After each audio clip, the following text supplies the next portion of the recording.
ফিরে এলাম আবার একটা সবাইকার পরিচিত সবজির রেসিপি নিয়ে। কিন্তু এই রেসিপিটা একটু আলাদা ধরনের, দেখতে যত সুন্দর খেতেও অতটাই টেস্টি। আশা করি তোমাদের খুব ভালো লাগবে। একবার অবশ্য বানিয়ে খেয়ে দেখবে, একবার বানিয়ে খেলে মাছ মাংস খেতে ইচ্ছা করবে না। চলো রেসিপিটা শুরু করি। এখানে আমি 500 বেগুন নিয়ে নিয়েছি। বেগুনটাকে এইভাবে কেটে পরিষ্কার করে ধুয়ে নেব। দেখতেই পাচ্ছে বেগুনটা কিভাবে পরিষ্কার করছি, কাটছি। মোটাটা অবশ্যই রাখতে হবে। দেখো এইভাবে কাটা হয়ে গেছে সব বেগুনগুলো। কড়ার মধ্যে আমি তেল দিয়ে দিয়েছি, মাছের মতন সুন্দর করে ছাঁকা তেলে ভেজে নিতে হবে। সব বেগুনগুলো ভেজে তুলে রেখে দিয়েছি। পেঁয়াজ কড়ি পাতা কড়ার মধ্যে দিয়ে ভালোভাবে তেলের মধ্যে ফ্রাই করে নিচ্ছি। ফ্রাই হয়ে গেছে, এখন টমেটো কুচি দিয়ে দিয়েছি। এটাতে একটু মশলা, টমেটো, পেঁয়াজ, তেল বেশি লাগে, তবেই সুন্দর টেস্টি হয়। চলো এখানে মশলাগুলো আমি দেখিয়েই দিয়েছি, সব মশলা একসাথে পেস্ট করে নেব। তিল, সাদা তিল, সর্ষে, গরম মশলা, বাদাম।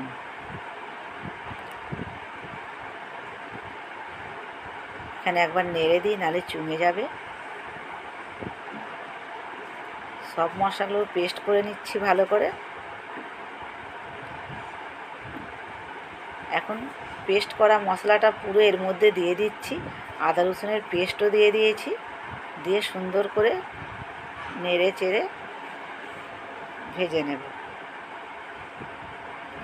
সারা মশলা পেস্ট করা যেটা ছিল সেটাও এর মধ্যে দিয়ে দেবো। পরিমাণ মতন হলুদ গুঁড়ো, লঙ্কা গুঁড়ো দিয়ে দেবো। ঝালটা তোমরা যে যেরকম খাবে সেরকম দিতে পারো।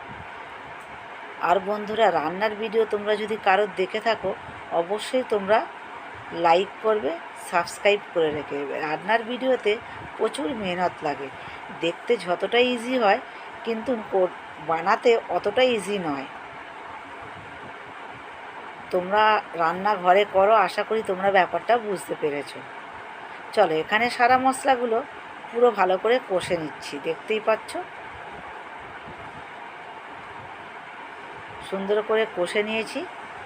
এতে আমি 1 কাপ দই দিয়েছি, দইটা দেখাতে ভুলে গিয়েছিলাম। দই দিয়ে সুন্দর করে কষে নেব।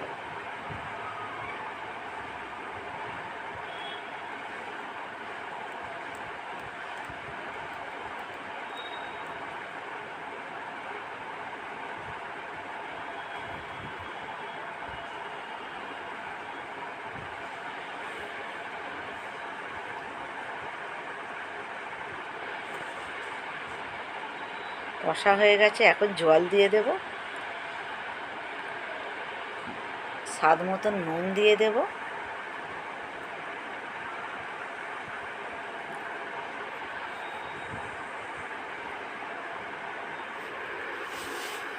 একটা তেঁতুলকে নিয়েছি আমি, ভিজুর দিয়ে ভালো করে ওর পল্পটা বার করে ওর মধ্যে দিয়ে দেব।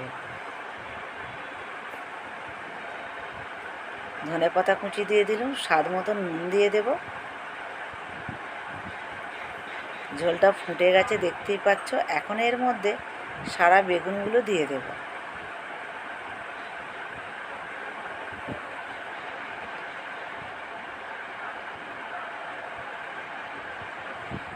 রান্নার ভিডিওতে প্রচুর মেহনত লাগে বন্ধুরা। তোমরা রান্না করো, আশা করি তোমরা ব্যাপারটা বুঝতে পারছো। তোমাদেরকে কিছু শেয়ার করতে চাই, তাই তোমাদেরকে এইসব ভিডিওগুলোকে আমরা শেয়ার করি, যাতে তোমরাও এইভাবে বানিয়ে খেতে পারো। বন্ধুদেরকেও শেয়ার করবে। এতে কিছু ধনেপাতা কুচি দিয়ে দিলাম।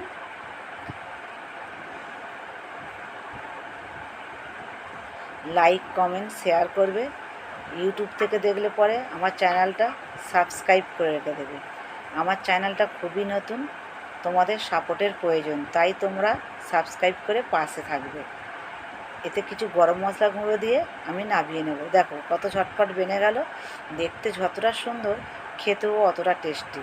আমার বিশ্বাস তোমাদেরকে ভালো লাগবে।